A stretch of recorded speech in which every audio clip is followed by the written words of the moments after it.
Hello दाइ, के गर्दै हुनुहुन्छ? बहिनी आज चाहिँ होइन हामी हाम्रो कस्टमरको एउटा आइजेन लेन्स भन्ने बनाउन जाँदैछौँ है।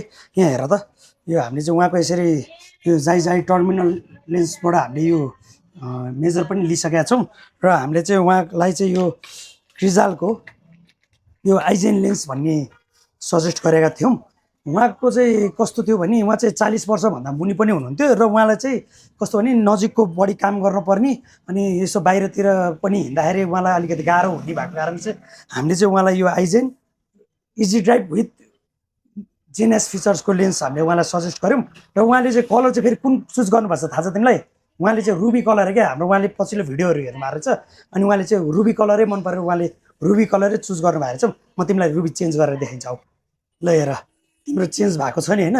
उहाँलाई चाहिँ हामीले यो जेनएसमा चाहिँ 8वटा कलर अप्सन पाउँथ्यो, हामीले उहाँलाई 8वटै कलरको अप्सन पनि दिएको हो। तर उहाँलाई चाहिँ होइन म रुबी नै लाउँछु, तपाईँको पहिलाको भिडियोमा मैले रुबीको हेरेँ, म रुबी नै लाउँछु भन्नुभयो है।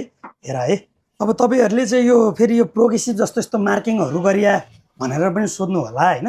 यो चाहिँ किनभने उहाँको चाहिँ सेन्टर पोइन्ट अनुसार बनाएको हुन्छ। उहाँको यहाँ चाहिँ हल्का उहाँलाई सपोर्ट सिस्टम हुन्छ, उहाँको पावर हल्का सपोर्टको लागि नजिकको काम गर्दा सपोर्टहरू यहाँ हुन्छ है। यो चाहिँ सेम प्रोग्रेसिभ जस्तै नै मार्किङ हुन्छ। नर्मली प्रोग्रेसिभहरू चाहिँ 40 इयर माथिकोलाई हुन्छ भने यो चाहिँ 40 मुनिको लागि भयो है। यो चाहिँ हेर्न सक्नुहुन्छ, चस्मा चाहिँ फिटिङ भएर रेडी भइसक्यो। अब तपाईँलाई हामी चेन्ज गरेर पनि देखाउँछौँ है। हेर्न सक्नुहुन्छ है, चेन्ज भइसकेछ। यदि तपाईँहरू पनि 40 वर्षभन्दा मुनिको हुनुहुन्छ र तपाईँहरूलाई पनि नजिकको काम बढी गर्नुपर्छ भने अवश्य आइबडी स्टोर भिजिट गर्नु होला।